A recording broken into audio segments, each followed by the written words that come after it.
Order! Order! You are an incorrigible delinquent at times. Behave yourself, man!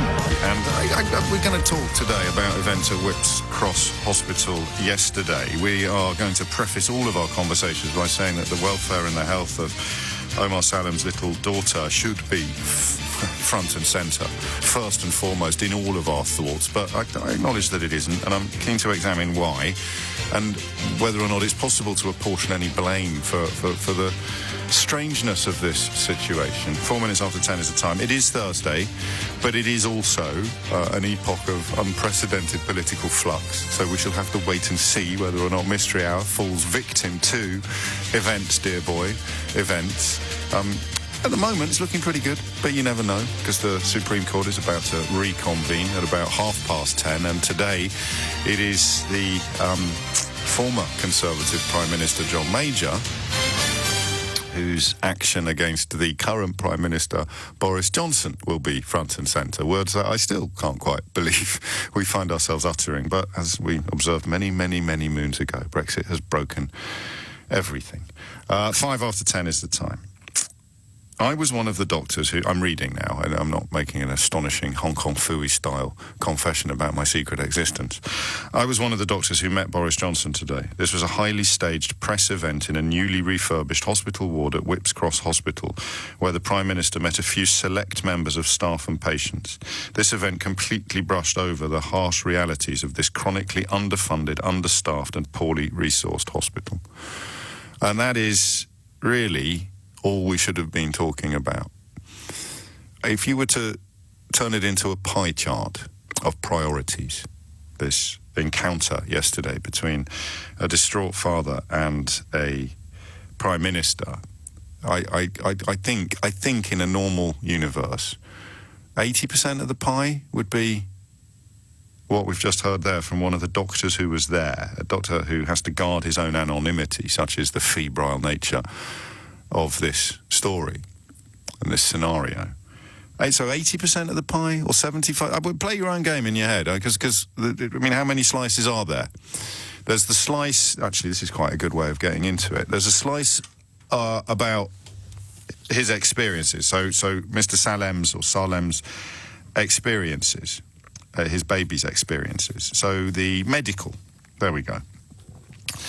How big a slice of the pie is the medical story? The fact that a man brought his baby girl to hospital, she nearly died, and he couldn't quite believe the shortage of staff and resources, something that is confirmed today by a doctor who works at the hospital and describes in some detail the stage-managed photo opportunity into which this distraught father accidentally stumbled. So how big is the medical element of the story? And however big it is, it gets magnified tenfold by the fact that the distraught father then stumbled into the Prime Minister's carefully staged photo opportunity. So the Prime Minister's claim that there was no media there, I mean, to me, journalistically, I think that's the biggest bit of the story.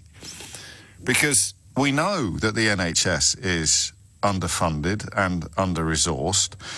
I mean, it's useful to have it highlighted in this way, that the harsh realities, as a doctor writes this morning, of this chronically underfunded, understaffed and poorly resourced hospital.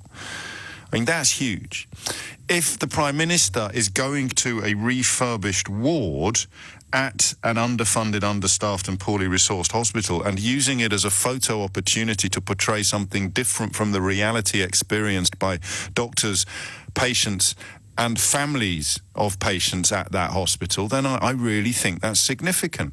A visit to a hospital in East London might have been designed to give Boris Johnson a break from Brexit, but it didn't keep him away from an angry political confrontation. He was accosted by the furious parent of a sick child who accused him of conducting a press visit while the hospital was understaffed. The temperature was only mildly cooler in the Supreme Court case over whether the prorogation of Parliament was legal. There, the lawyer representing Scottish National Party MPs told the judges that the Mother of Parliament has been shut down by the father of lies. Our political editor, Gary Gibbon, reports. The election-style visits and photo opportunities are continuing. even though Parliament has denied Boris Johnson the election he wanted in 4 weeks' time. Are you with us too? I'm with you. Today, though, he was stopped on a tour of a London hospital by a parent and Labour activist whose child was a patient there.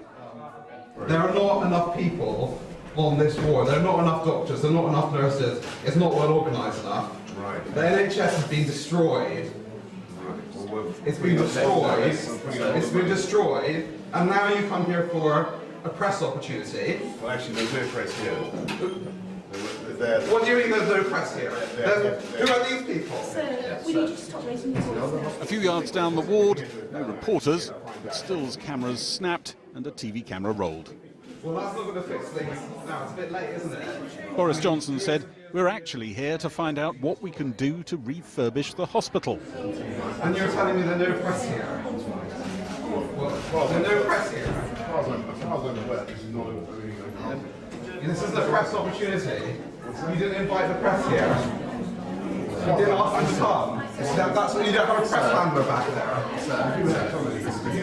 Okay, well, fine. Well, in your la la land, believe whatever you want. Thank you.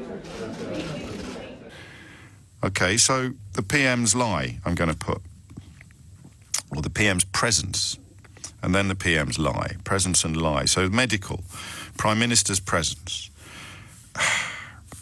And then you've got, of course, the fact that Omar Salem turned out to be a, quotes, Labour activist, which is true and should have been reported, I think, in normal circumstances. And just because we're not in normal circumstances doesn't mean that we get handed a guidebook on how to navigate abnormal circumstances. But if it was a pie, how big a slice of the pie would Omar Salem's Labour activism be?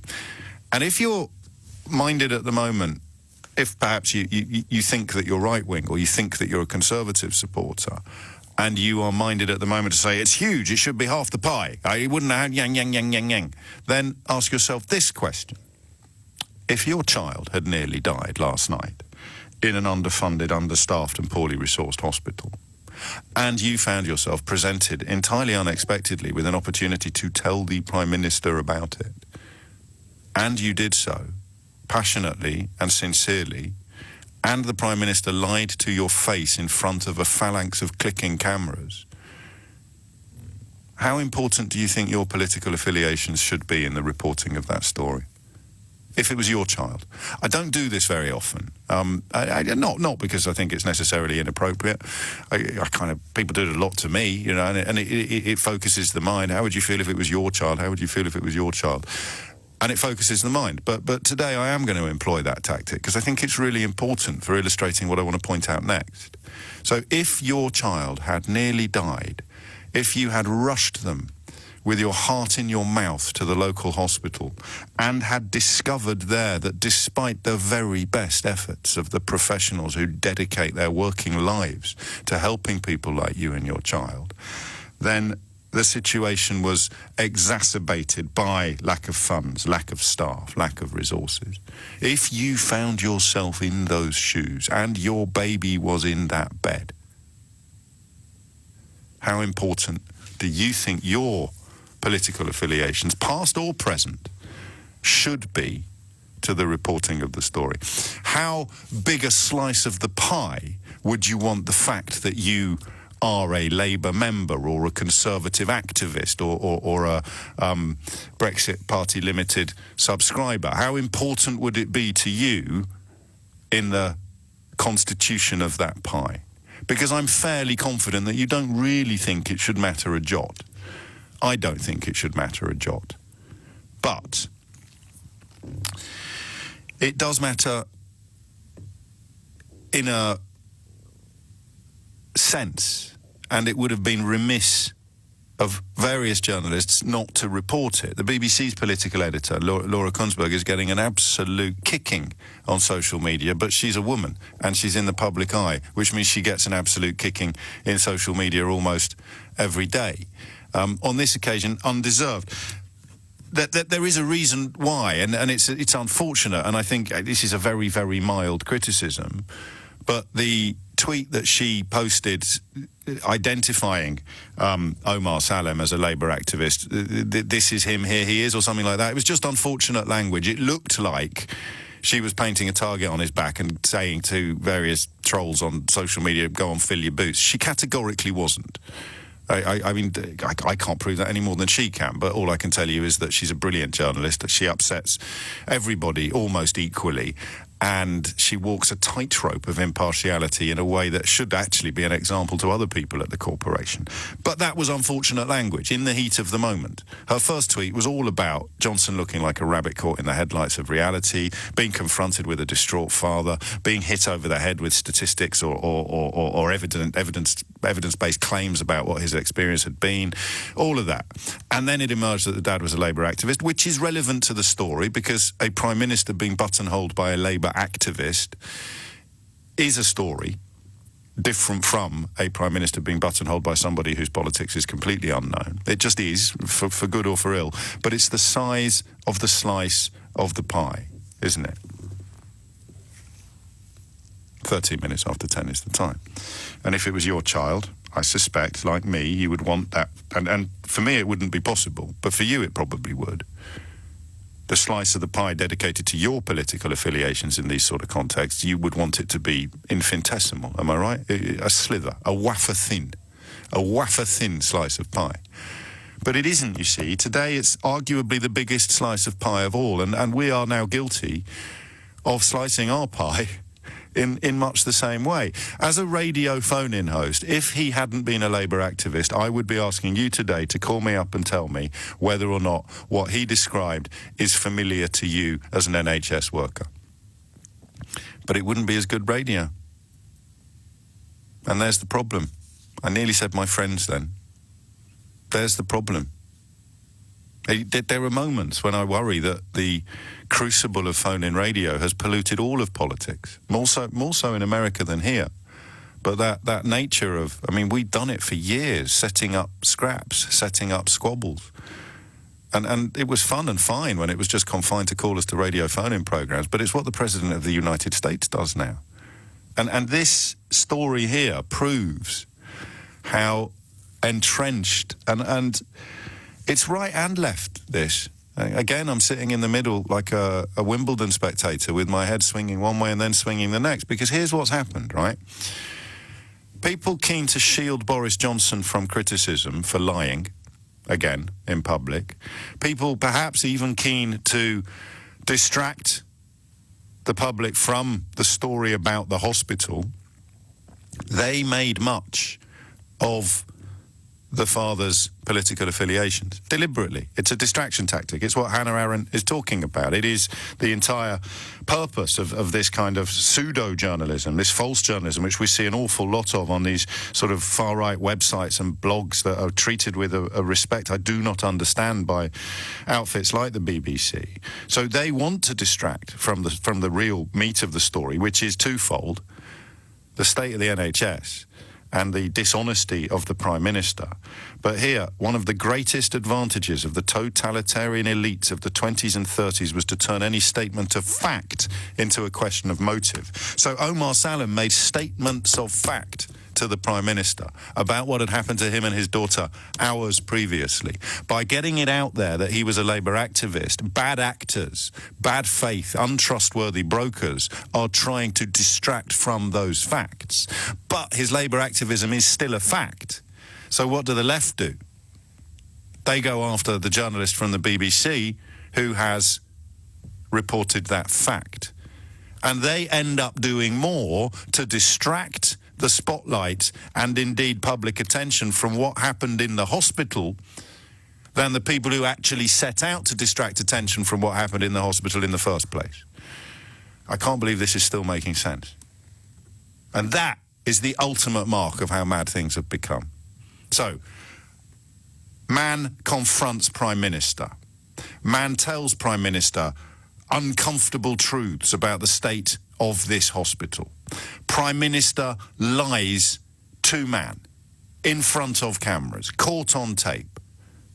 Man turns out to be Labour activist. Fans of Prime Minister try and make this even bigger than the real story. They enjoy a moderate degree of success until a BBC journalist reports the fact of his Labour activism, and suddenly, because there is forgive me, but they are stupid and dangerous, they then turn it into a story about a BBC journalist. And the little girl lying in a hospital bed has been almost forgotten.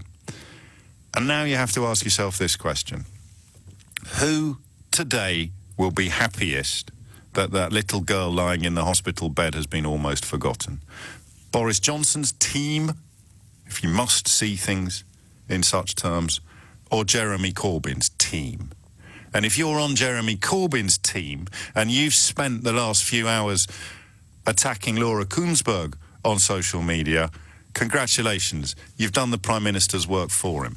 Because we're not talking about the little girl lying in the hospital bed. We're not talking about the Prime Minister lying to the distraught father of the little girl lying in the hospital bed. We're not talking about the state of the hospital in whose bed the little girl is lying. We're talking about whether or not the political editor of the BBC should have phrased her tweets more carefully. And that is down to you, you clowns.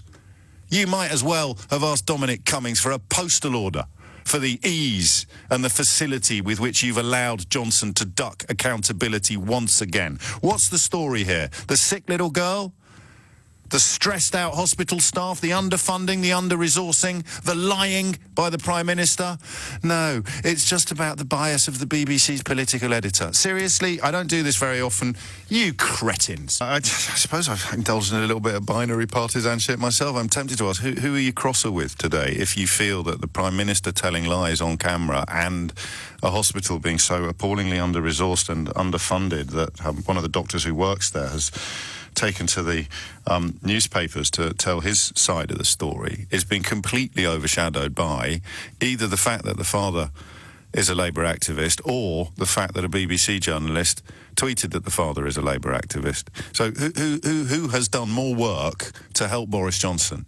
The people who see themselves as his opponents, who are absolutely obsessing about a BBC journalist's Twitter account, or the people that see himself as his friends, who are absolutely obsessing about the fact that the father was a Labour activist? It's a genuine question. Who's done more damage to the prospect of holding the Prime Minister to account for telling a lie in a hospital? The people who think they're on his side, or the people that think they're on the other side? I think that's a really good question. Bill's in Faversham. Bill, what would you like to say? Oh, hi, James. Yeah, I think I'm just wondering if we're being a little bit unfair to Boris, actually. Go on. Gone quiet over there. No, he's had a life of plenty of privilege, and he doesn't know about the real world, does he? I think that's probably reasonable. That's the real world. He doesn't live in a fantasy world, but by real world, people usually mean a world that isn't insulated with money from some of life's harsher realities. And that's true of Boris Johnson. It's true of many people to varying degrees.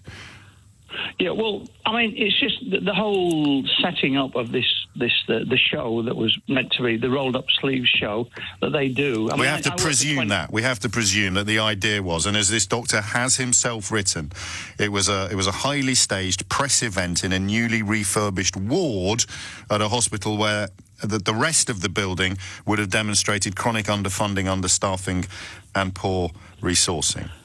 I just choked on my tongue. I had it firmly stuffed into my cheek then, and I've overdone it perhaps.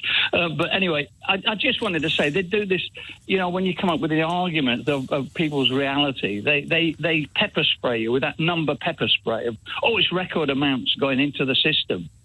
And I don't believe it, really, but I'm just wondering, maybe if that is true, it's all been siphoned off into these sort of private businesses I'd love you like a brother, Bill, but we're getting completely off the topic now, and I don't really understand why. But I mean, who from where you're sitting, who's done more harm to the prospect of getting out the stories you're describing about the state of the NHS? The people attacking Laura Kuenssberg, or the people attacking the father for being a Labour activist? Other people attacking sorts. Say it again, please. Never mind, mate. It's 25 minutes after 10. Johnny's in Ipswich. Johnny, what would you like to say? Well, I'd like to say I think that the people attacking Laura Kuenssberg are wrong.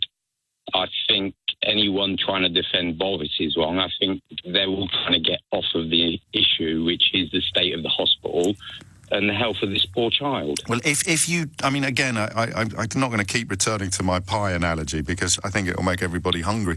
It is me anyway. But yeah, we should all be able to agree that the state of the NHS is what should have been front and centre here, because we should all be able to empathise with Omar Salem and imagine how we'd feel if it had been our child, our 7-day-old baby that we were talking about.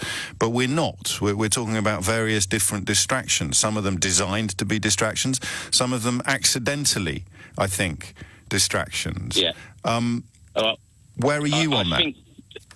I think the accidental one is blaming the wrong person. I think I vote Conservative, and I think they're giving all the ammo to Boris that they need.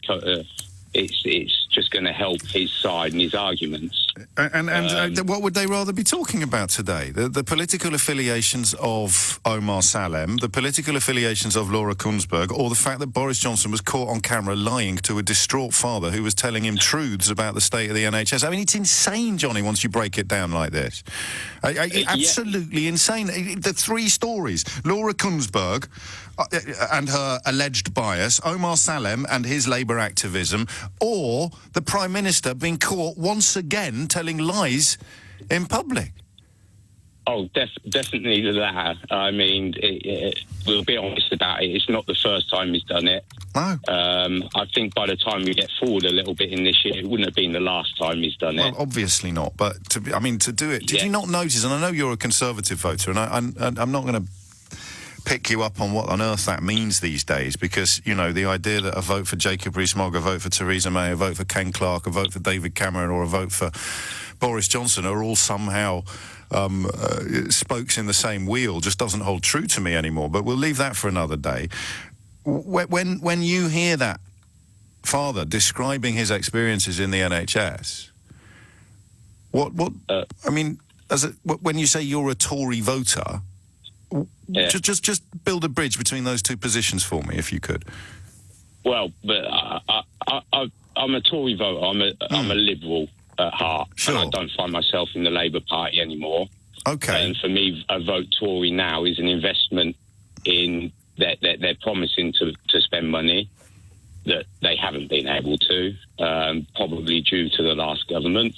If we vote Labour, we know Labour will spend money on the health service, but are they just going to borrow more than we can afford again and put us in a position where we have to go back to austerity? You're not buying into the idea that austerity was a political necessity born of the fact that the global financial crisis of 2008 was caused by there being too many libraries in Wolverhampton, are you, Johnny?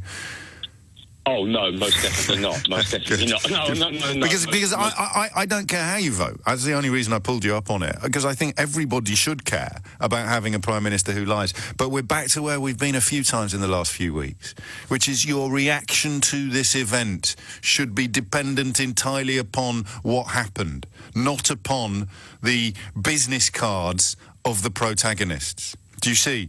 It doesn't matter. If it was a Conservative activist who confronted a Labour Prime Minister, you would expect it to come out, but it should be a tiny element of the story.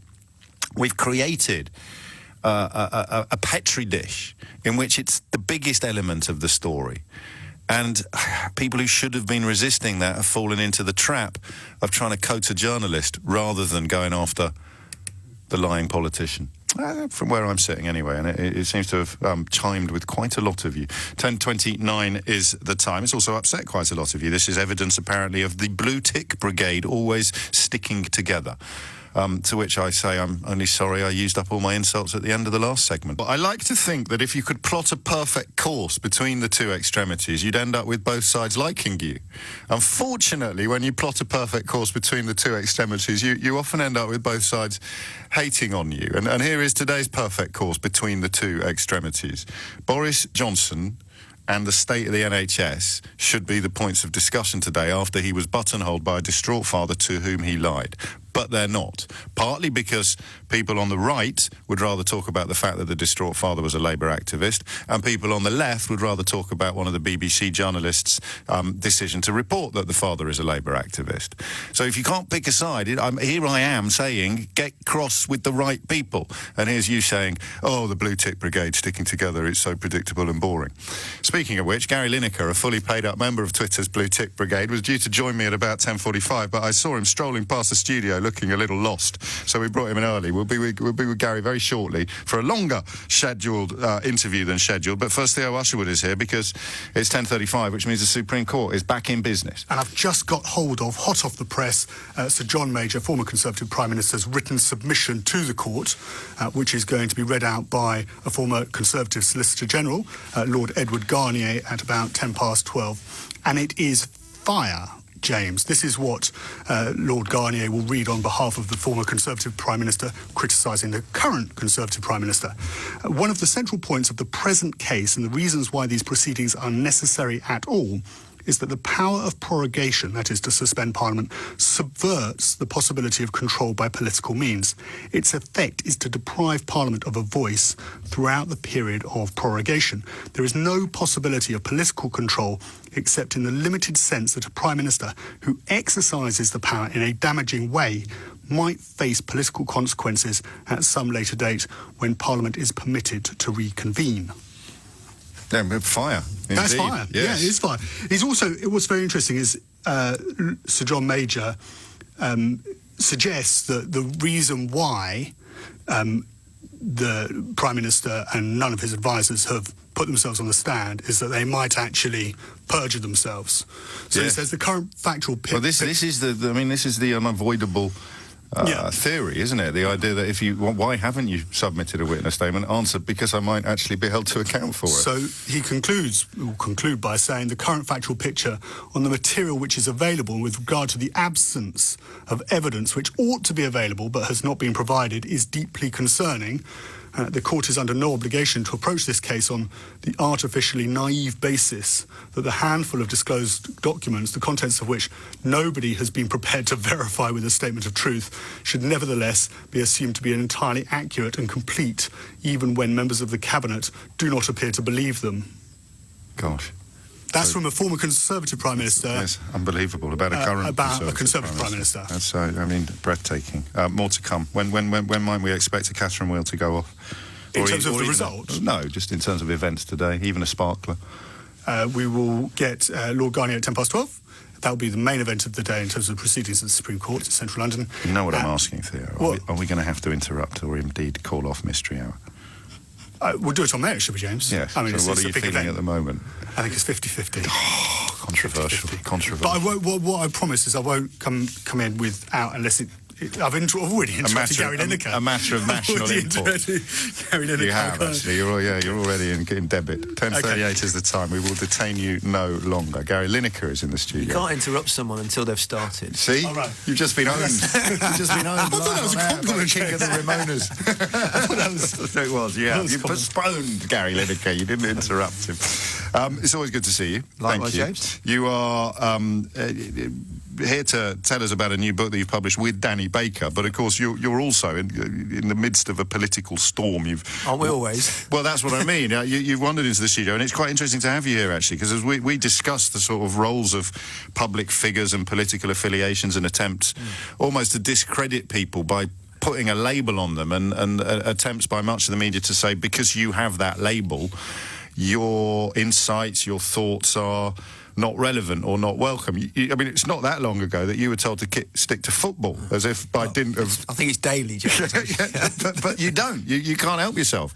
No, because I'm interested in other things in the world, as is everybody else now, which is perfectly fine if you're a plumber to have a view, or but certain people say, well, yeah, but you've got a big platform. I just wonder where that measure starts. Is it 20,000, 30,000, 2 million? At which point you cease to be publicly interested. Are you allowed to have a view on other things in life? Which is fine, and if people disagree with my views, etc., that's absolutely fine.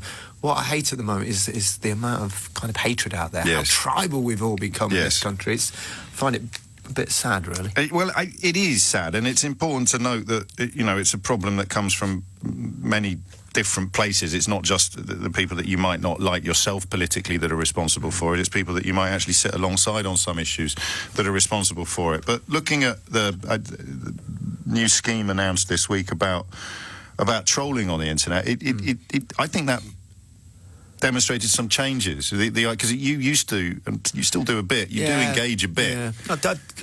I kind of engage far less with the haters or the trolls or whatever the word is you want to call it.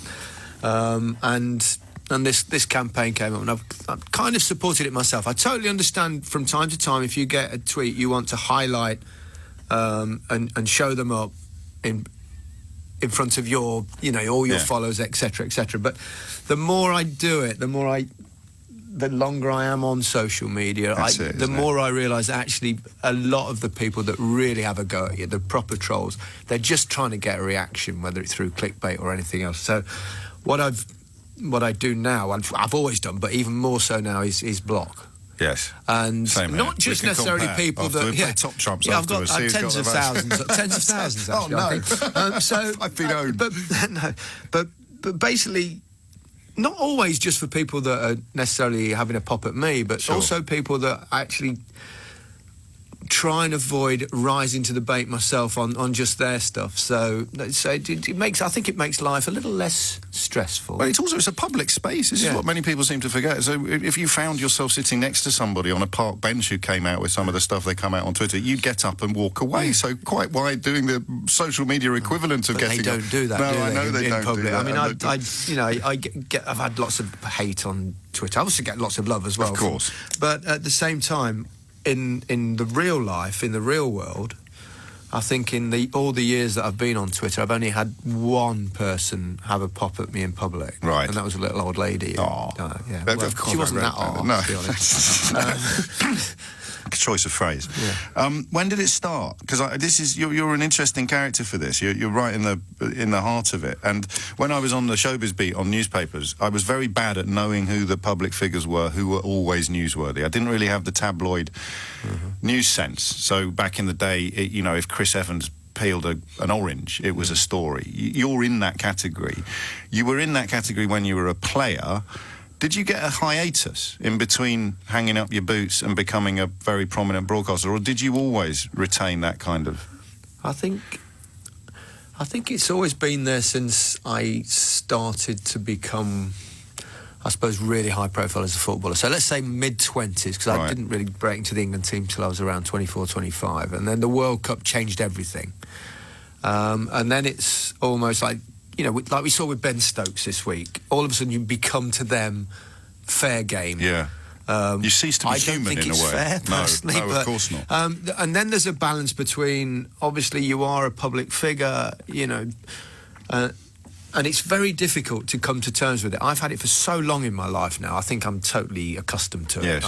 It's part and parcel, and I deal with it. A lot of times I have to deal with unfairness and headlines that I know aren't true, etc. But at the same time, I suppose there's a positive side to it.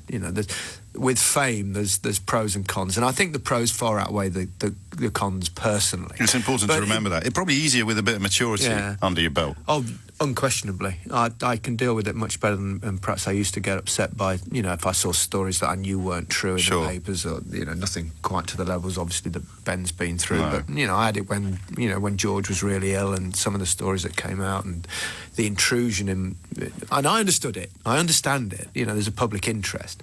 But it's where the line is between what's a public interest story and absolute intrusion of your privacy, and it's a fine line. Then that distinction between the public interest and what the public are interested in are two very different things. Now, you speak about the pros of being famous. One of them is, of course, that you can... well, this is quite an odd one, because Danny Baker, with whom you've collaborated on this new book, Behind Closed Doors, and on the podcast that you do together. I was about to say one of the pros of fame is that you can pick up the phone and get in touch with... Not with Danny. Not with Danny Baker. He doesn't have a phone. Which is unbelievable, isn't it? It is in the 21st century. Yeah. So what was the genesis of this project then?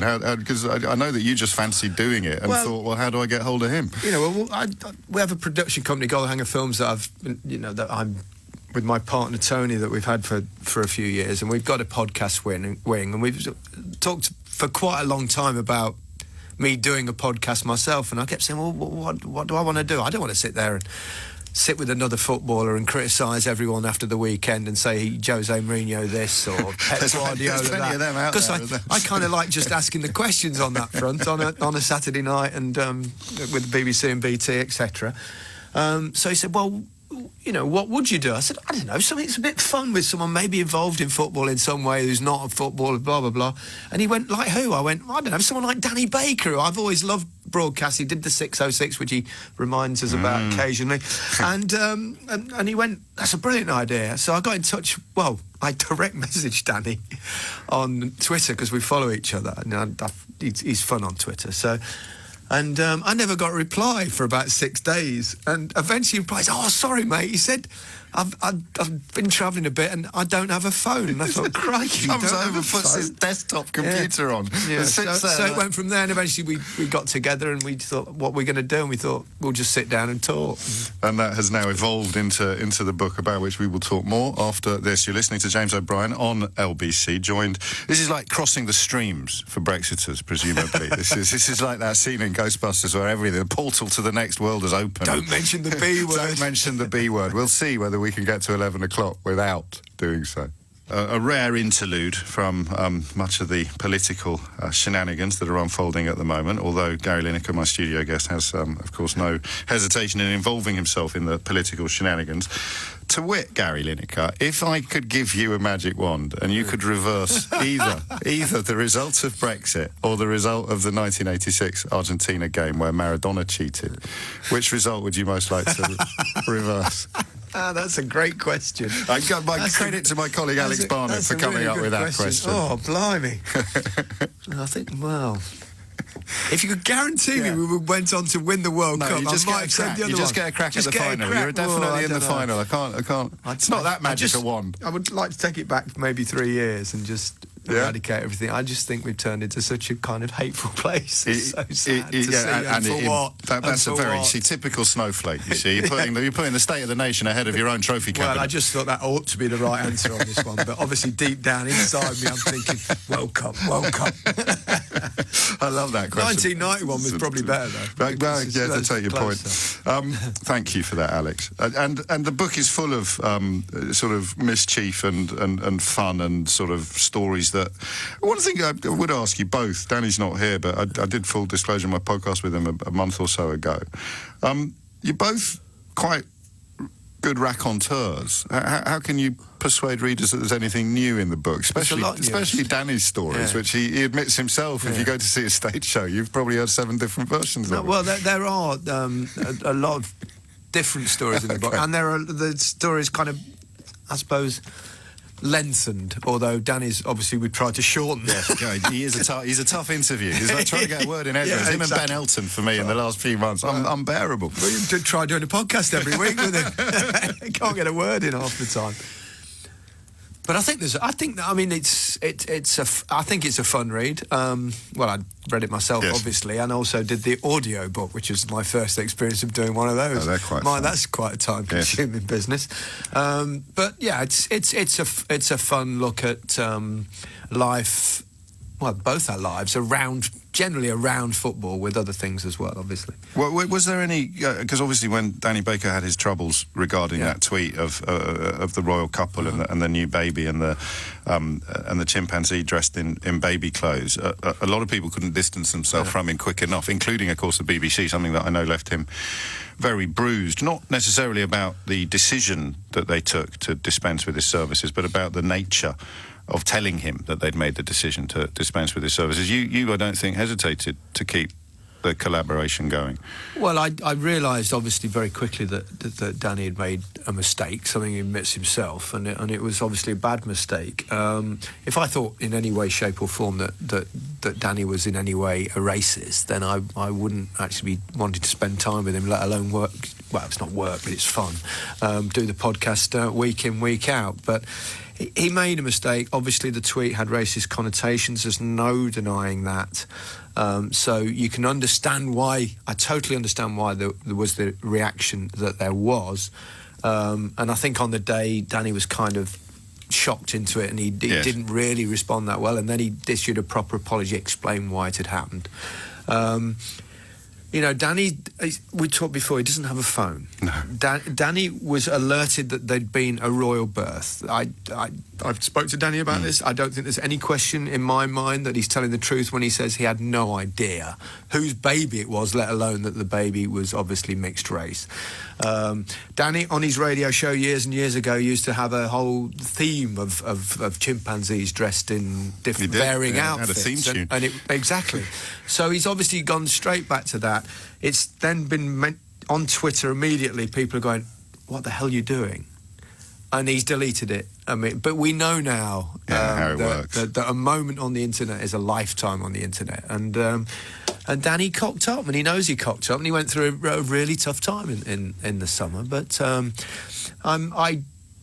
I recognise there are racist connotations in the tweet, but I do not think for 1 minute that Danny is in any way a racist. Why would he suddenly out himself after 60 years of like living in this closet where he's been this... It'd be astonishing, wouldn't it? So I've had enough of suddenly this. go, I've had enough of this. Let's make it the most obvious thing in the world. Yes. No, he just cocked up. That was the point I don't think any of his critics could really get past. Is it the question of, are you really suggesting that he's been secretly harbouring this kind of bigotry all his life, and he's now decided to blow the doors off? You enjoy working with him, don't you? And it's one of the things I like about you is that there's a sort of freshness, even though you've been doing it for years. If someone engages you and someone sort of amuses you, then all of the trappings of success and all of the trappings of your footballing career and your broadcasting career, they kind of drop off the table a bit, and you just become a punter when you're with Danny a bit. Well, I think we're all just punters, yes.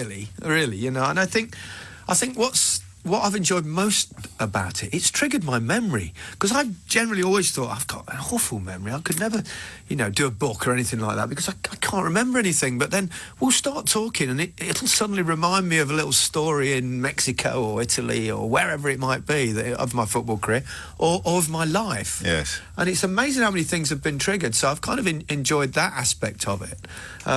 It's the meander, isn't it? This is what it just goes all over the shop. If people haven't got into the world of podcasts yet, the beauty of it is, because I get a lot of freedom on here, but I still have travel news and adverts and bulletins. People come in to strolling past the studio waving, and even on Match of the Day, you've got a voice in your ear saying, "Wrap up now, move on to this, do that." But with a podcast, you can actually.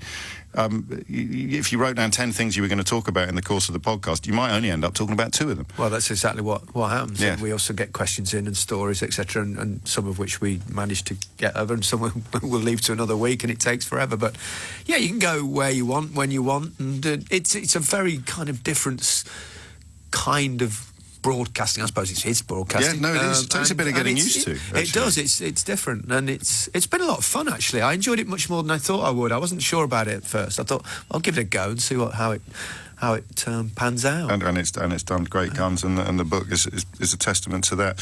You're in the news most weeks for a variety of different reasons. Most recently, it was reported that you'd given up sex, but we'll leave that for a... Oh, James. No, we'll leave that. I don't think he said I'd given up sex. I can't remember the precise details. That's almost as bad as what they did to me with just putting the headline on the front page without any real context in the paragraph that was in. It drew the eye, but and this week it's reported that you're kind of not insisting, but that you want to be paid a bit less by the BBC than your current whopping salary. There was a newspaper headline that yes. That said as such. I mean, I'm in negotiations. Sure. And to be perfectly honest, who's comfortable talking about their own salary? But when there's an announcement to make, we'll make an announcement. We'll look forward to that. But the question that I'm leading up to is how you maintain your coolness in the face of all this attention. Well, I mean, if you had to give advice to somebody who gets spooked, was reported yesterday, Boris Johnson looked like a rabbit in the headlights. And it is odd, and I appreciate you've been doing it for almost all of your adult life, which will be part of your answer. But, there must be almost tactics or techniques that you employ just to remind yourself of what really matters. Well, I think that is important. To maintain a degree of perspective. As you quite rightly said, I would say I've been doing it since I don't know, my mid-20s, so that's 30-odd years. So I've kind of... Some people never learn, I must say it's very different now because of social media probably, and because I don't necessarily agree with some of the views of one or two of our newspapers, shall we say. So there's a little bit of they're after me a little bit, and I feel that and I sense that. So any negative story they can do on me, they will have a go at, which seems a little bit odd and a little bit unfair. But I think how I cope with it is that I was a footballer, James. Yeah. Footballers get dogs abuse. Quite a lot of jip. You know, and sometimes from your own fans. your own players. It reminds me of a time when I just started at Match of the Day. I was a pundit. Des Lynam was hosting the show, and he was having a little chat with Brian Barwick, and they were really upset about something. Brian Barwick was the then controller of sport there, and I said, "What's wrong, guys?" And they said, "Look at this," and it was like tiny little columns marginally criticising one aspect of Match of the Day the previous week. And I thought, guys, get over it. It's not a problem. It's imagine a terrorist. So I'm kind of used to that sort of thing, and I have a very kind of, let's say, equable temperament. I haven't really got much of a temper, and I don't get down about things too much either, so which is fortunate. It certainly is, and that helps. That's your armour in a way. In a way, yeah. Gary Lineker, what a pleasure. Behind Closed Doors is the book that has been born of the podcast of the same name. Both come highly recommended by me, and both feature Danny Baker and Gary Lineker. Thank you, mate. James, great to see you. Always a pleasure. A very enjoyable interlude with Gary Lineker, but we return now to the vexed question of well, I think we'll go back to the conversation we were having before we were so charmingly interrupted, and I think we've stumbled upon something. It happens occasionally on the programme. It's one of the beauties of you allowing me to do my thinking out loud. But all that really matters about what happened at Whipps Cross Hospital yesterday, all that really should matter, is the state of the hospital. And the fact that the Prime Minister lied to a voter, to a member of the public, to a distraught father, in full view of a television camera. It's quite incredible. I imagine there is a pedantic stroke semantic explanation for why he said the press isn't here. If it turns out that the photo opportunity was in-house and that the pictures were being policed by the Conservative Party and were going to be released according to their schedule, then you could say the press isn't here. But quite how you would have got those photographs out into the public eye without the press being involved. So just to give you a heads up on the way things might go, that's something to be aware of. But on the list of things we should care about, the fact that the Prime Minister lied, the fact that the hospital, as has been confirmed by a doctor what works there, is in dire straits, and the fact that this man's daughter nearly died, reportedly, all of which prompted him to confront the Prime Minister, who turned up entirely by coincidence. And yet, I woke up this morning to find that the story had become about the fact that the father was a Labour activist and that the political editor of the BBC had tweeted that information in words that I think were unfortunate, but the substance of the tweet was true. And I don't quite get it, because it means that the people obsessing about the tweet and the people obsessing about the activism are conspiring, despite seeing themselves at being opposite ends of the spectrum. They are conspiring to create an environment in which the state of the hospital, the plight of the patient, and the dishonesty of the Prime Minister all get overshadowed.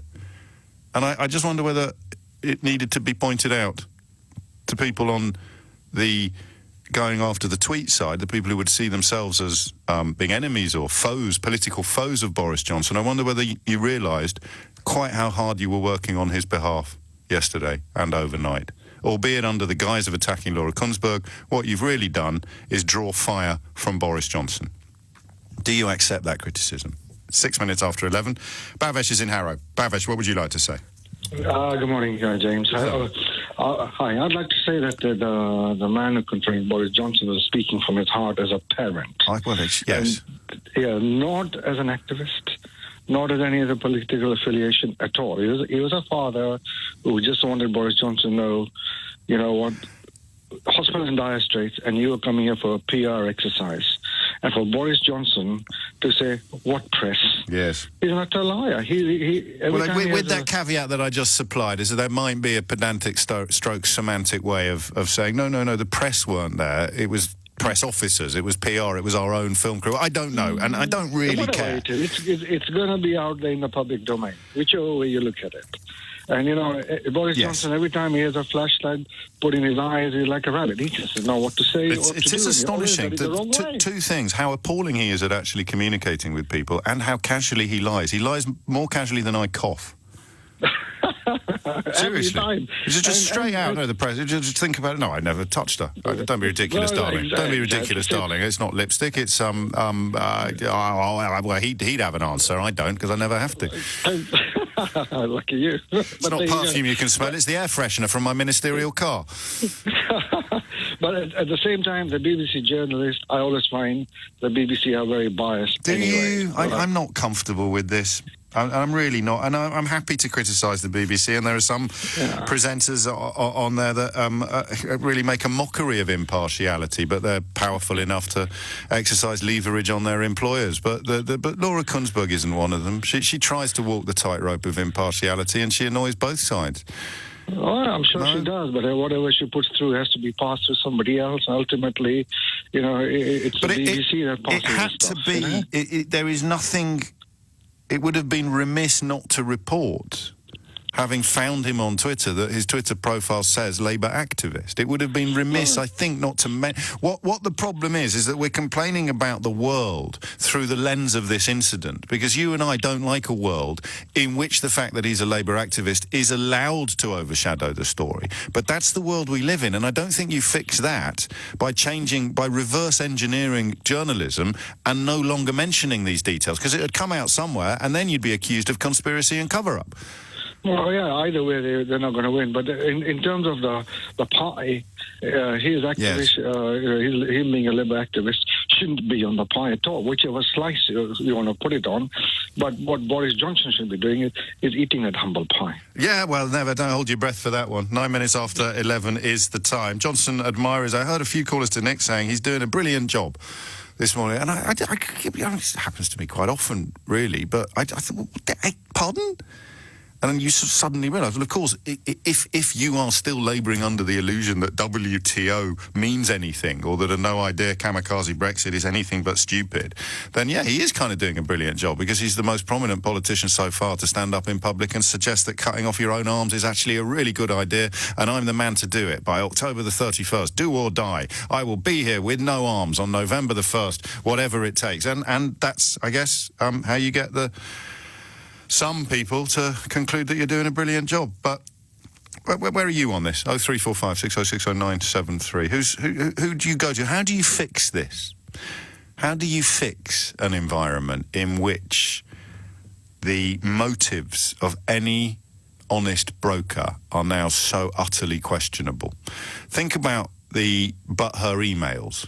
It's the same process, this, but her emails. This notion that you just provide something, some evidence of malfeasance or even simply an alleged mistake, and you use it to undermine credibility and call into question any comment on any issue by that individual. And as Hannah Arendt wrote, the author of Banality of Evil, as she wrote very, very powerfully, this is what totalitarianism did in the 20s and 30s. You undermine any statement of fact by questioning the motives of the person making the statement. So how do you draw attention away from the fact that this poor man was telling the truth about what happened in this hospital to his daughter? Well, question his motives. You see? That's what's disgusting. But the existence of people desperate to question, to malign, to undermine the motives, the existence of websites and blogs dedicated to questioning and maligning and undermining the motives of this man, because they are so slavish in their devotion to Boris Johnson or Brexit or a combination of the two, their existence doesn't mean that Laura Kunsberg shouldn't mention that he's a Labour activist. That's the problem I've got. I can't unravel that bit of the riddle, you see. OK, we have given undue prominence We have given undue profile. We have rolled out the red carpet for people who are not journalists. They are troublemakers and liars and purveyors of fake news, but they'll be on Newsnight next week offering up their opinion on something or other. And having created that environment, you can't expect decent journalists to change how they do their job. So because people exist who will cynically and dishonestly and insincerely inflate the fact that Omar Salem is a Labour activist to such a ludicrous degree that it drowns out and blocks out the light that should be shone on the story, just because they exist, doesn't mean that Laura Kunsberg, the BBC's political editor, shouldn't tell the truth about Omar Salem. That's the bit I don't know the answer to. That's the bit where the words of Hannah Arendt resonate with particular horror. 11:13 is the time. John is in Reading. John, what do you reckon? Oh, hi, James. Hello, John. My thought on this, while I was waiting, I had basically all negatives against Boris Johnson, but I'm actually going to give him a positive on this. One positive while all the negatives come out. Yes, good. Right, so the negatives on it is Boris Johnson or any political entity should never be anywhere near a children's ward. The man is suffering enough. I know from personal experience, something that both me and you as well, we both lost fathers in hospitals. Well, my dad wasn't in hospital, actually, but that's by the by. It's my only experience of proper grief. Yeah, proper grief. And you're going through, like the worst inner hate of yourself. And then you come out to see cameras, and not only is the man sorry, it's getting really emotional. Oh, no, I know, mate, don't worry. So, for example, you've got basically the press outside. So I'm going to trace what you're trying to say. I think what you're telling us is the hospital should never have created a situation in which that man could have bumped into that politician. That was my second point was the hospital is at to blame at this as well. I don't know. I can come with you on that, John. Listen, the event completely brushed over. This is a doctor who was there. This event completely brushed over the harsh realities of this chronically underfunded, understaffed and poorly resourced hospital. If somebody got into a little bit of bother in their bed and they were told, sorry, we can't come and help you because we've got to try and keep that man away from, or we've got to try and make sure that the Prime Minister doesn't bump into any actual people. That's what you're saying, John. Well, what I'm saying is basically whenever I've been in hospital, I've always had a knock on the door before students come in and say, is there any chance I can bring the students in? And but they were in the corridor. They weren't in anyone's room. I completely share your sentiments, but I don't think they stand up to scrutiny on this occasion, mate. What are you going to do? Lock him up? You're going to lock him in a room? Tell him he can't? He was wandering around and he sees at the end of a corridor, oh my God, it's Boris Johnson. But I know it's a nice, but also I could give the positive. Yes, of course, please. Positive. The man basically is full of hate and anger, and he comes outside and he sees Boris Johnson. The man, he's not full of hate. He can relent he can relent. He can let go of some of that hate and just. He's not full of hate. He's not full of hate. There's no hate. Not on the hate of base, but like he's so angry of basically that his daughter has been so unwell, and he can let go and he can feel better. Yes. And Boris Johnson's done actually a public service on that. I don't like Boris Johnson for one bit, but if I can only say one positive I've ever known about him, that could be one positive where he's actually become a punch bag basically for this man. But he lied to him. From his grief. That would work if his only response wasn't a massive lie. And I can agree, and I think it is a lie, and I think it's terrible. I like your personality because you're trying to be generous to all concerned, but unfortunately, Boris Johnson lied to him. If Boris Johnson had put an arm around him, or Boris Johnson had said, well, that's just awful, or that's why I'm in politics to try and fix some stuff, even if he'd spun him a line that was political rather than actually dishonest, then I could come with you on that little bit. But the other bit, I can't. He said, press on it. And the bloke turns. If you haven't seen it, which is highly unlikely, the distraught father describes his experiences in this hospital at which Boris Johnson has turned up for, in the words of a doctor that works there, a highly staged press event. And the distraught father says, and here you are, gadding about in front of the press, or words to that effect, and it's being filmed. And Johnson says, without pausing, that's what I think is significant, although I have been taught the hard way that not everybody thinks that a Prime Minister lying through his teeth every day is as significant as I do. And he without pausing, he barely draws breath, just says the thing that will get him off the hook in the short term. It's the classic behaviour one imagines of the cheating husband, isn't it? Let's just get through this one, all right? And then I can go and delete all my messages or whatever it is they do. He just says, oh, there's no press here. Unfortunately, he is being filmed when he says that, so the father turns, and he says cameras plural, but I mean, again, I can't see, so I don't know. He turns to he said, well, what are all these cameras doing here? But we're not talking about that. We're talking about whether Laura Kunsberg is a stooge, or whether or not Omar well, he is a Labour activist, and whether or not that means he somehow doesn't care for his daughter. I mean, I don't understand. A Daily Telegraph columnist has apparently tweeted, I can't confirm for sure because I'm not able to see her account, has apparently tweeted that he was wearing a mic. That's close to libel, isn't it? Unless, of course, he was. But I can't see any mic, and I'll play you a little clip of the audio after this, and you can tell me whether or not you think it involved any microphones. Today, fact fans, is Thursday the 19th of September, right? On Wednesday the 21st of August, something happened that involved a 30-day deadline. My maths is struggling to calculate whether or not the 30-day deadline that was set on the 21st of August expires today, on the 19th of September, or tomorrow on the 20th of September. Either way, that 30-day deadline is the one that Boris Johnson pretended that Angela Merkel had set for a solution to Brexit. What she actually said, of course, was, you could solve it in 2 years or 2 months or 30 days. Essentially just talking about possibilities. Johnson elected, because he knew that the British print media, including, of course, the newspaper, which has a columnist today claiming that the man at Whipps Cross Hospital was wearing a microphone. It's either a belt loop or the corner of a clipboard, but it doesn't matter because, as Hannah Arendt so famously observed, what you have to do if you're going to back up these kind of ideologies and public figures, these kinds of politicians, is you have to undermine the motives of anyone stating facts. Facts were Johnson not only got caught out again, he also got confronted with the reality of the NHS that he used as a tool, of course, to get Brexit over the line. Remarkable, but we're not talking about that. Why not? Because of the effort that's put into getting you to talk about other things. And I like today's topic because I can have an equal crack at everyone today. Everyone who's not talking about what really matters. And I'm pointing it out in the hope of preventing it from happening again. So don't actually, no one has yet, but before you do, don't accuse me of hypocrisy. It's not that at all. Hypocrisy would have been if we'd done the Ben Stokes story yesterday, and we nearly did, and I would have been hypocritical. And sometimes I am hypocritical. Nobody's perfect.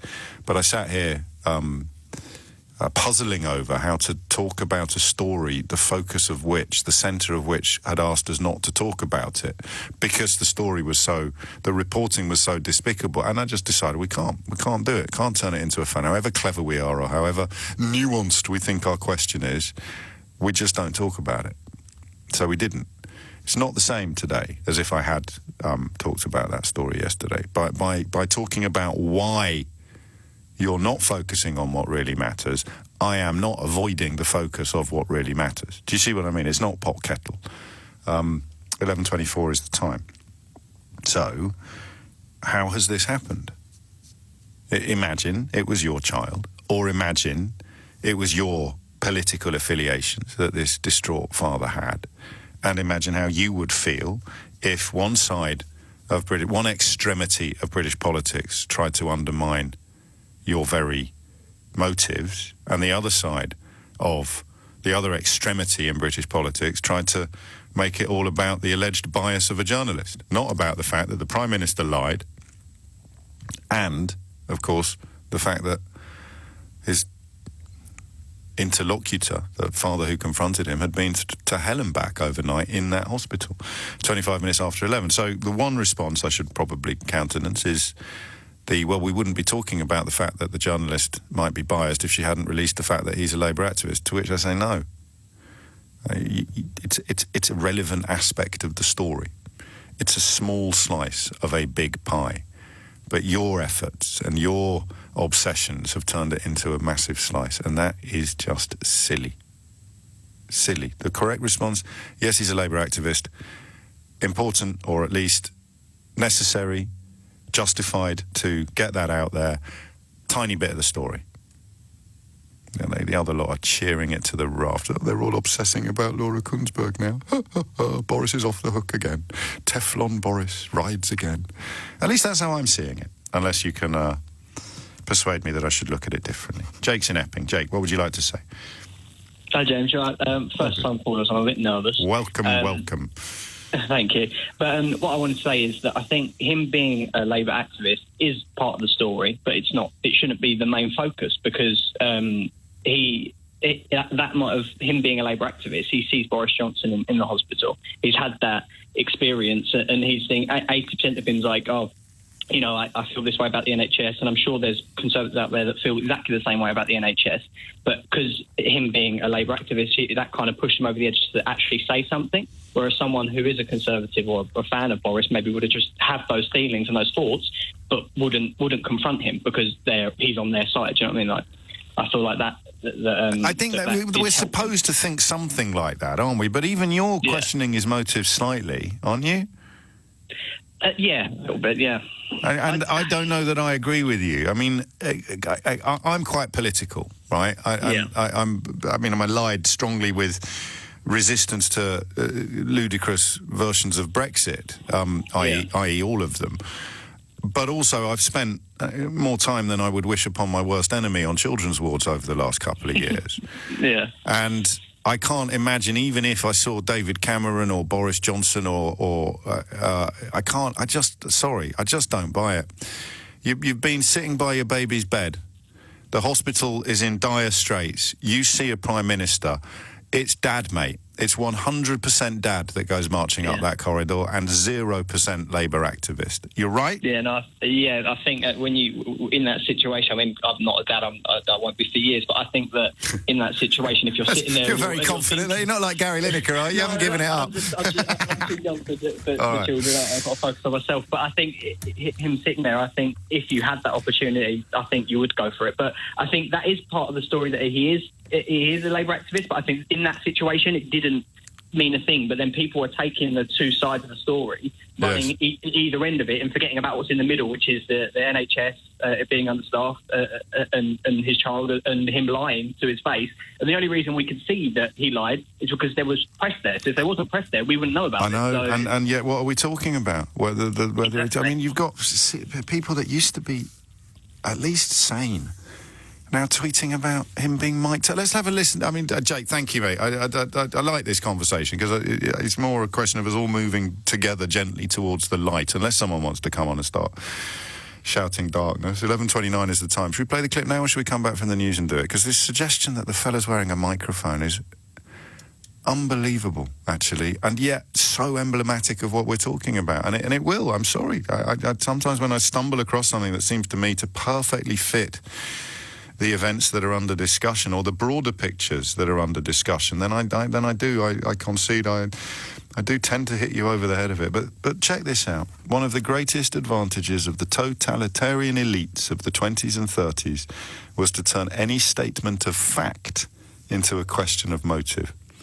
There's another two-word phrase that perfectly portrays that practice, and another one that's sort of snuck up from relatively rancid beginnings into relatively mainstream acceptance. And that phrase, of course, is virtue signalling. Someone does something good in public.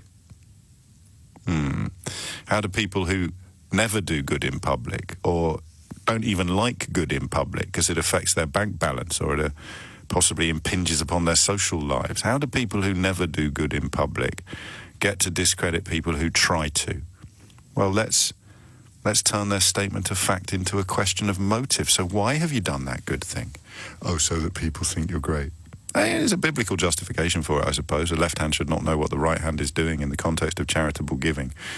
But that's not what's going on here. One of the greatest advantages of the totalitarian elites of the 20s and 30s was to turn any statement of fact into a question of motive.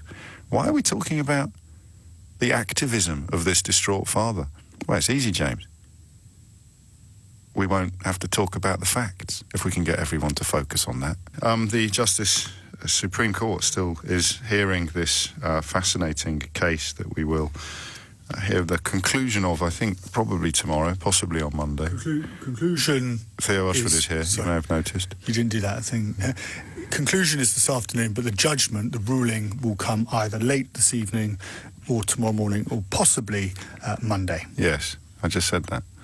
No, you said the conclusion. I was just so... But the judgment is the conclusion, not the conclusion of the hearing. The conclusion of them... No, the judgment is the conclusion. Oh, right, sorry. Obviously. So I will get back in when does the story end? Okay. Why are you here? The UK, the government has just released a statement saying that they are submitting what they call confidential technical non-papers, which reflect the ideas the UK are putting forward when it comes to a solution or an alternative arrangement to the backstop. The Finnish Prime Minister said yesterday that the UK had 11 days to come forward with formal written proposals. The 30 days, we reckon, expired tomorrow or today. Is it tomorrow? I'm not good at maths on 30. I think it's tomorrow. Yeah. So, but that was always nonsense, as has now been demonstrated. So they've got... The Finnish Prime Minister gave us 11 days to put forward written proposals. The British government, of course, doesn't want to submit written proposals because they think that they would be leaked and laughed out of.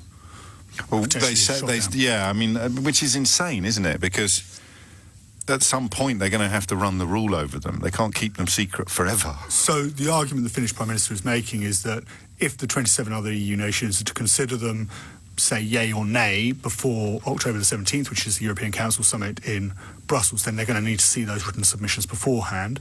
The British government doesn't want to provide them because they think that by sending them around to the 27 other European capitals, they'd suddenly find their way into the public domain. I don't get that. Do you get that? I mean, I know you've extrapolated from their reluctance to publish them that they're worried about being leaked. They want to keep on setting the narrative, and they're not having the narrative taken away from them. And of course, one of the narratives from the European point of view is that this is completely preposterous. The backstop was negotiated by Theresa May. UK-wide backstop was negotiated by Theresa May to solve her problems when it came to the Northern Irish border and maintaining the Good Friday Peace Agreement. So the tactics that's being used by Number 10 is to try and ensure that the narrative isn't taken away from them and control handed to the European I still don't get it. I understand your explanation and it's accurate, but their motivation doesn't really make sense because it's going to have, unless they're hoping to release it with so little time to go, that they somehow get it over the line without it being analysed, which fits in with the prorogation of Parliament narrative as well. But it just doesn't seem to me to reflect reality.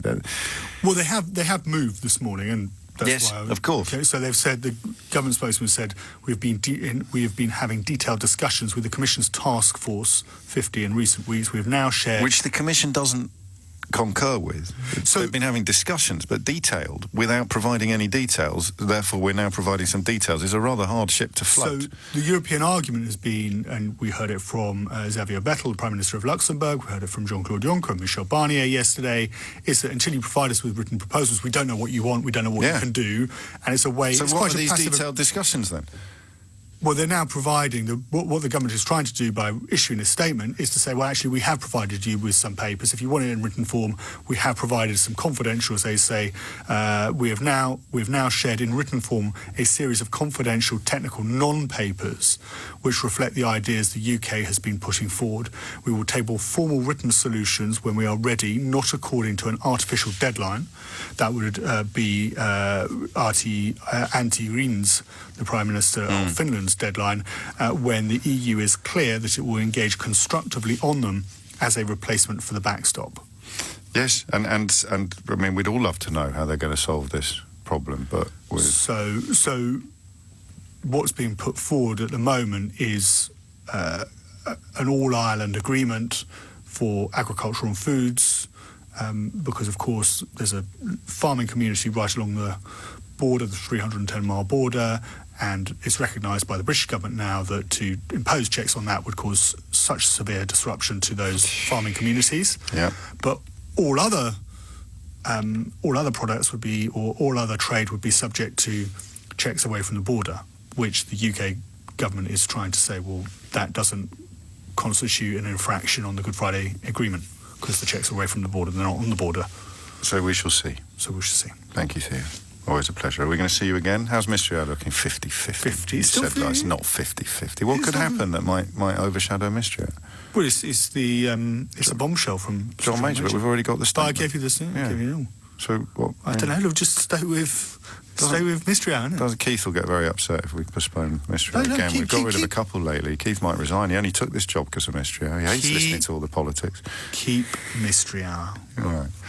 Should be all right. 11:40. Events notwithstanding. 0345 609097. Actually, before you go, Theo, I just want to apologise if I was...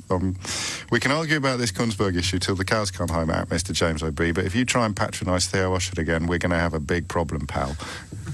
I shall leave that hanging, with my cautious apologies if that is indeed the impression that was given by our strained banter. Liam Arnold tweets me, James, the Labour activist point wasn't what caused the backlash. It was the naming and dogpiling caused by a journalist against a member of the public. It was not necessary to name him.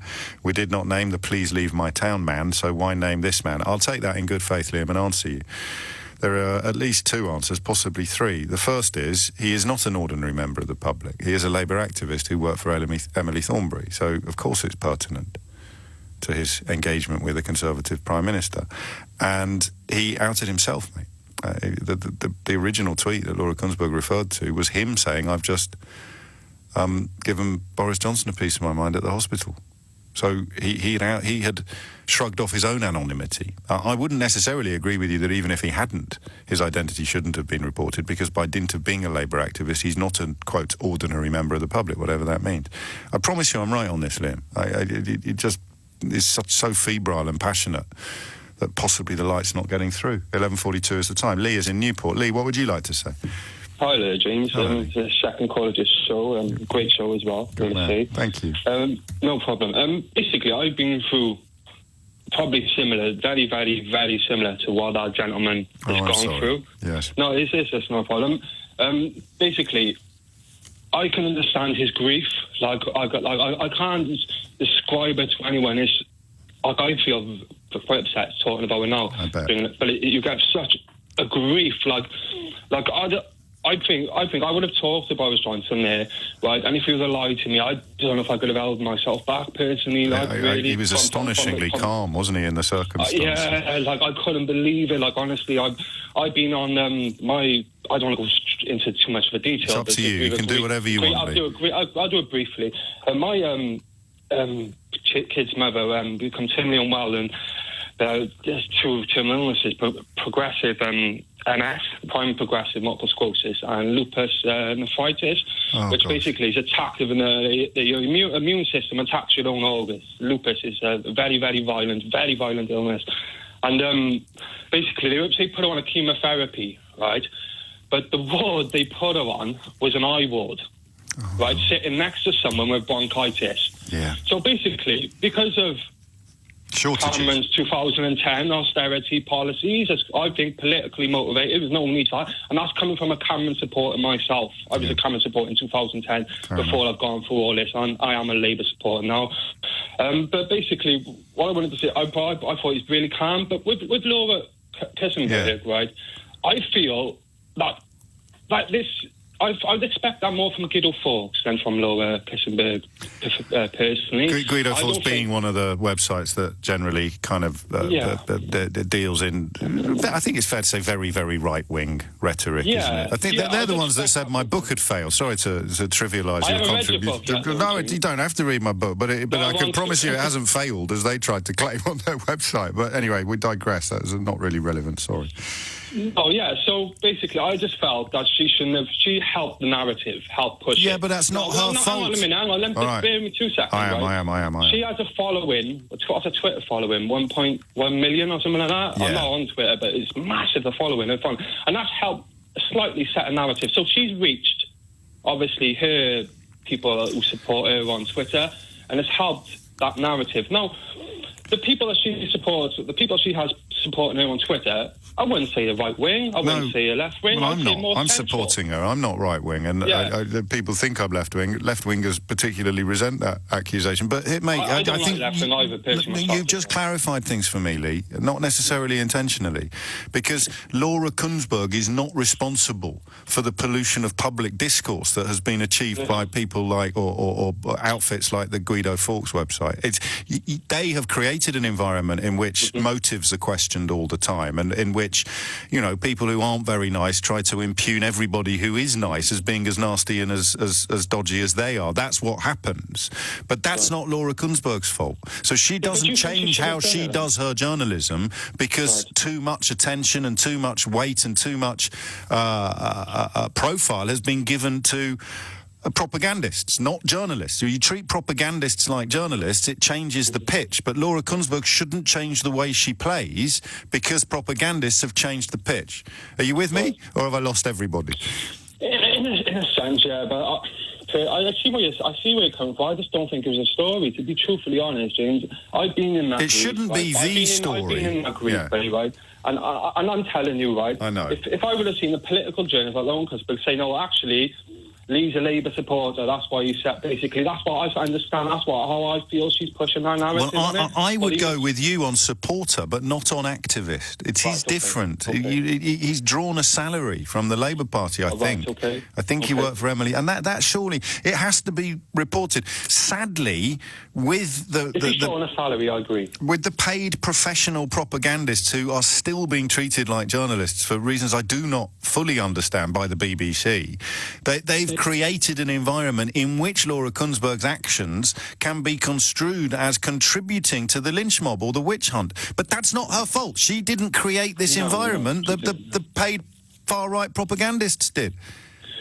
Yeah, but would you see the paid far-right propagandists would not have created it? Would you see, like, other right-wing newspapers like Daily Mail, Sun newspaper? Yeah, I don't mind right-wing. Well, I don't like it. I despise a lot of what they stand for, and we've seen this week just how prepared they are, how low they are prepared to go. But it's very different from, and again, some of the people that write the columns in those newspapers get invited onto programmes as honest brokers, as good faith actors, and they're not. But that's not Laura Kuenssberg's fault. She doesn't make the bookings. You know, there might be some questions that producers at the BBC should be answering, or even senior controllers about the impartiality of senior members of staff. But Laura Kuenssberg isn't one of them. And this is not evidence of anything except the fact that I think she chose the wrong words.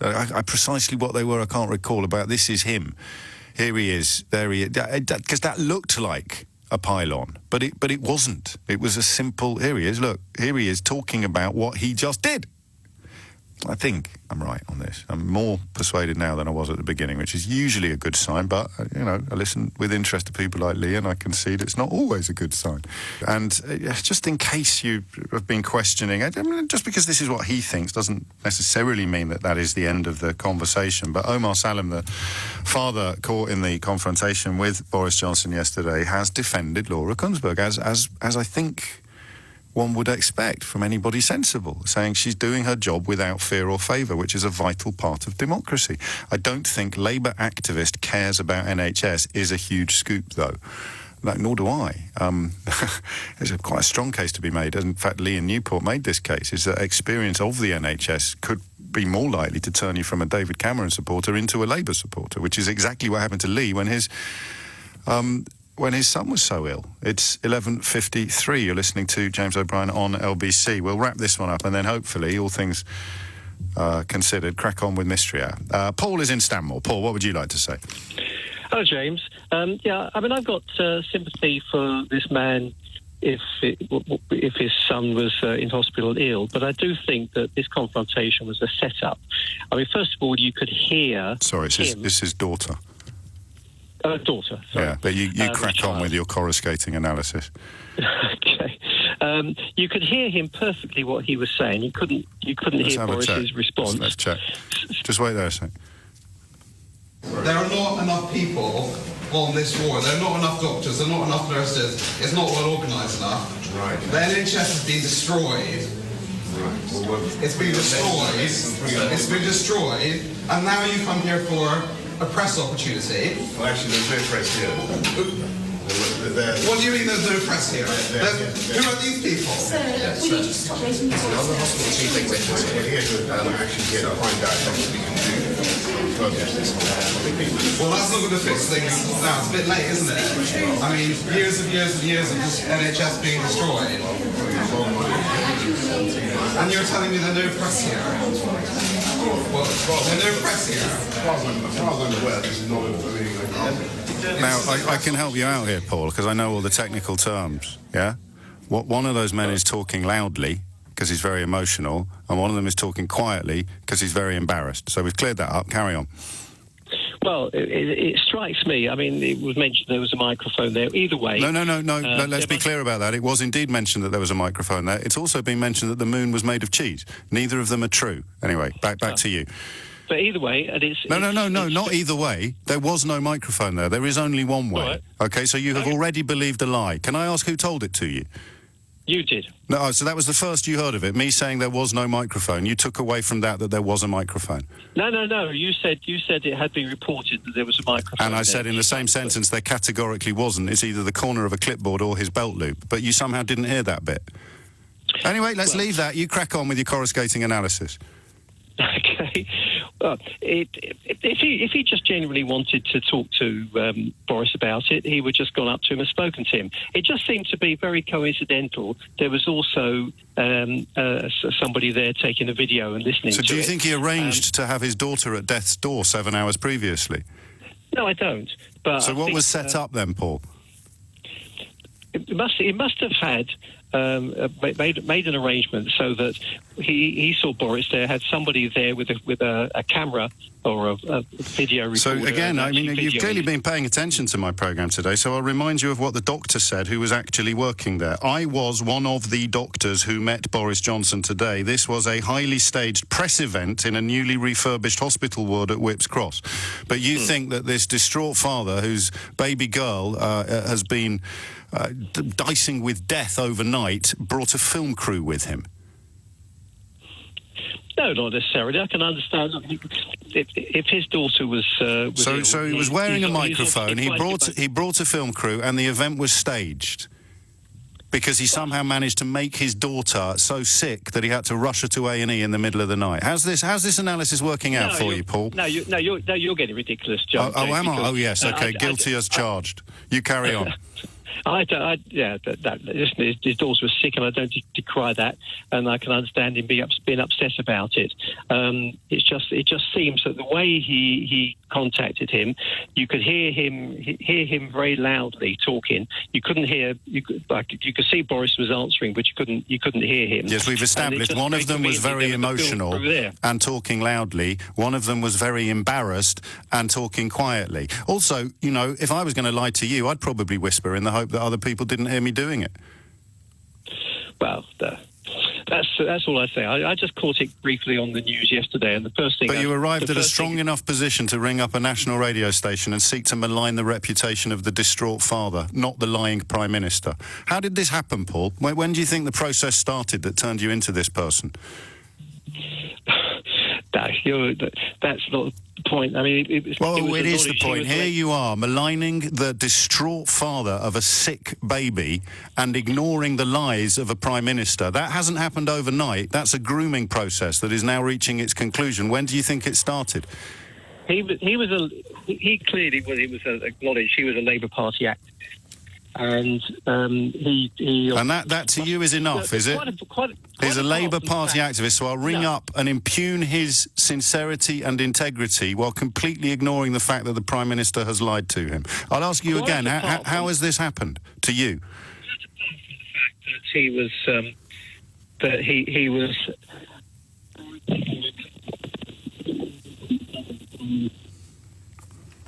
Joseph's in Finchley. Joseph, what would you like to say? I better warn you, be careful. No, don't worry. First, I'd just like to start and say I love your thoughts. I love how you articulate them. Thank you for your whole Brexit approach. That's amazing. I'm an NHS junior doctor. I'm a paediatrician. I've just come off a night shift, and I've been following this thing over Twitter overnight. And it's so refreshing to finally see someone speaking truth to the Tory politicians who do their little parades and publicity stunts around the NHS wards. It's finally so nice to see someone actually speaking the truth to them, because I've been there in other hospitals where I've worked. When I was there when Jeremy Hunt came around, I've been there when other Tory politicians have come around, and you know what happens?